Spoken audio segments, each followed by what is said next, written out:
सर्वशक्तिमान पिता धन्यवाद करते हैं आज के सुंदर बाइबल अध्ययन के लिए। खुदावन हर एक को बड़ी बरकत दीजिए, आशीष कीजिए पिता, यीशु नाम से मांगते हैं, आमीन। हम पढ़ेंगे पहला राजा, उसका पहला अध्याय। राजा दाऊद अपनी वृद्ध अवस्था में, दाऊद राजा बूढ़ा वरन बहुत पुरनिया हो गया था, और यद्यपि उसको कपड़े उड़ाए जाते थे तो भी वह गर्म ना होता था। इसलिए उसके 4 कर्मचारियों ने उससे कहा, हमारे प्रभु राजा के लिए कुछ जवान कुंवारी ढूंढी जाए जो राजा के सन्मुख रहकर उसकी सेवा करे और तेरे पास लेटा करे कि हमारे प्रभु राजा को गर्मी पहुँचे। तब उन्होंने समस्त इस्राएली देश में सुंदर कुंवारी ढूंढते ढूंढते अबीशग नामक एक सुनेमवासी कन्या को पाया और राजा के पास ले आए। वह बहुत ही सुंदर थी और वह राजा की दासी होकर उसकी सेवा करती रही, परंतु राजा ने उससे सहवास न किया। अदोनिया का राजद्रोह। तब हगीत का पुत्र अदोनिया सिर ऊंचा करने लगा और मैं राजा बनूंगा। अतः उसने रथ और सवार अपने आगे आगे दौड़ाने को 50 पुरुष रख लिए, और उसके पिता ने जन्म से लेकर उसे कभी ये कहकर उदास न किया था कि तूने ऐसा क्यों किया।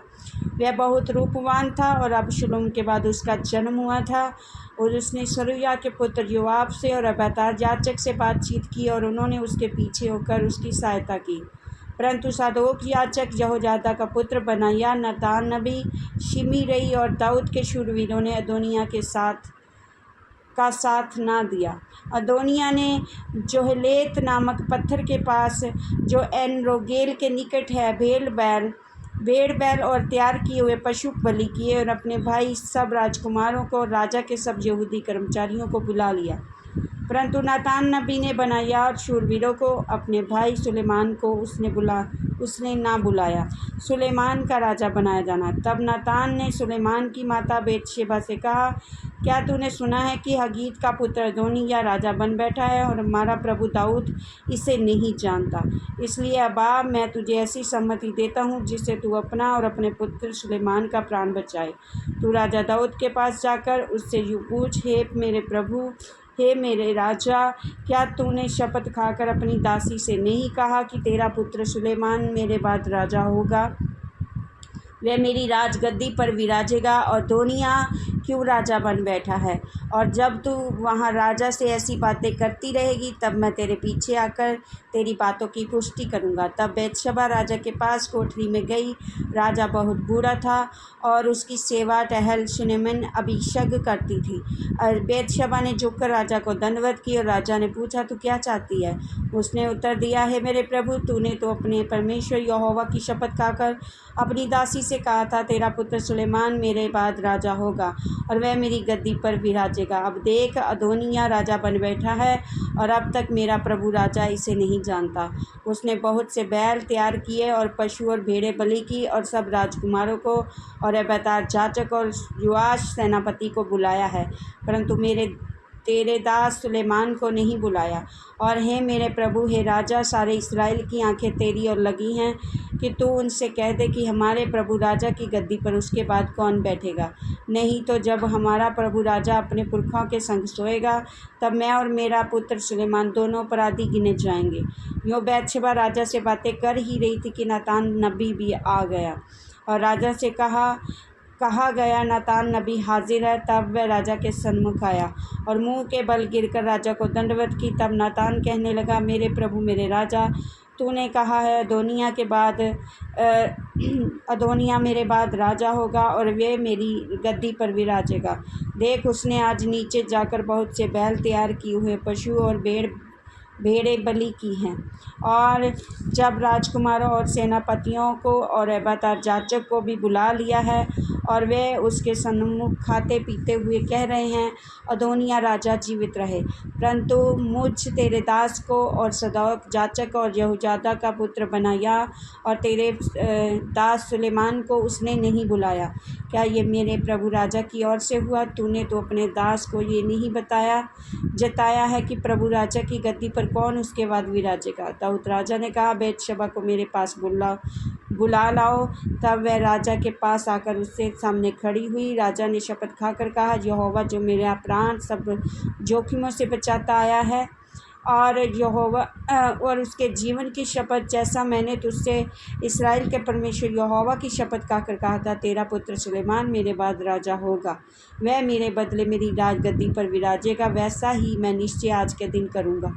तब बैतशबा ने भूमि पर मुंह के बल गिरकर राजा को दंडवत करके कहा, मेरा प्रभु राजा दाऊद सदा तक जीवित रहे। तब राजा दाऊद ने कहा, मेरे पास सादोक जाचक नातान नबी यहोयादा के पुत्र बनायाह को बुला लाओ। अतः वे राजा के सामने आए। राजा ने उनसे कहा, अपने प्रभु के कर्मचारियों को साथ लेकर मेरे पुत्र सुलेमान को मेरे निज खच्चर पर चढ़ाओ और गीहोन को ले जाओ और वहाँ सादोक जाचक और नातान नबी इस्राएल का राजा होने को उसका अभिषेक करें।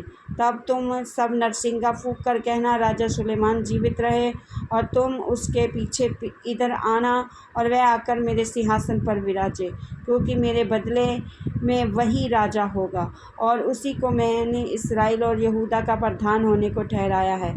तब यहोयादा के पुत्र बनायाह ने कहा, आमीन। हे मेरे प्रभु राजा का परमेश्वर यहोवा भी ऐसा ही कहे। जिस रीति यहोवा मेरे प्रभु राजा के संग रहा, उसी रीति वह सुलेमान के संग भी रहे, और उसका राज्य मेरे प्रभु दाऊद राजा के राज्य से भी अधिक बढ़ाए। तब सादोक याजक और नातान नबी और यहोयादा का पुत्र बनायाह करेतियों और पलेतियों को संग लिए हुए नीचे गए। सुलेमान को राजा दाऊद के खच्चर पर चढ़ाकर गीहोन को ले चले। तब सादोक याजक ने यहोवा के तंबू में से तेल भरा हुआ सिंह निकाला और सुलेमान का राज्याभिषेक किया। तब वे नरसिंगे फूंकने लगे। सब लोग बोल उठे, राजा सुलेमान जीवित रहे। तब सब लोग उसके पीछे पीछे बांसुरी बजाते और इतना बड़ा आनंद करते हुए ऊपर गए, और उसकी ध्वनि से पूरी पृथ्वी डोल उठी। तब अदोनिय्याह और उसके सब अतिथि खा चुके थे। तब ये ध्वनि उनको सुनाई पड़ी, और योआब ने नरसिंगे का शब्द सुनकर पूछा, नगर में हलचल और चिल्लाहट का शब्द क्यों हो रहा है? वह ये कह ही रहा था कि अबीअतार जाचक का पुत्र योनातान आया, और अदोनिय्याह ने उससे कहा, भीतर आ, तू तो भला मनुष्य और भला समाचार भी लाया होगा।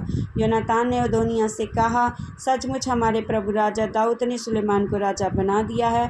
और राजा ने सादोक याजक, नातान नबी और यहोयादा के पुत्र बनायाह और करेतियों और पलेतियों को उसके संग भेज दिया, और उन्होंने उसको राजा के खच्चर पर चढ़ाया है। और सादोक याजक और नातान नबी ने गीहोन में उसका राज्याभिषेक किया, और वे वहाँ से ऐसा आनंद करते हुए ऊपर गए कि नगर में हलचल मच गई। जो शब्द तुमको सुनाई पड़ रहा है वही है। सुलेमान राजगद्दी पर विराज भी रहा है। और फिर राजा के कर्मचारी हमारे प्रभु राजा दाऊद को ये कहकर धन्य कहने आए, तेरा परमेश्वर सुलेमान का नाम तेरे नाम से भी महान करे, और उसका राज्य तेरे राज्य से भी अधिक बढ़ाए। और राजा ने अपने पलंग पर दंडवत की, और फिर राजा ने ये भी कहा, इस्राएल का परमेश्वर यहोवा धन्य है, जिसने आज मेरे देखते एक को मेरी गद्दी पर विराजमान किया है। तब जितने अतिथि अदोनिय्याह के संग थे वे थरथरा उठे और उठकर अपना अपना मार्ग लिया। और अदोनिय्याह सुलेमान से डर कर उठा और रात जाकर वेदी के सींगों को पकड़ लिया।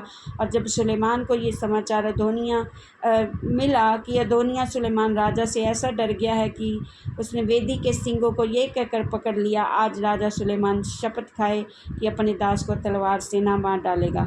सुलेमान ने कहा, यदि वह भलमनसी दिखाए तो उसका एक बाल भी भूमि पर गिरने ना पाएगा, परंतु यदि उसने दुष्टता पाई जाए तो वह मारा जाएगा।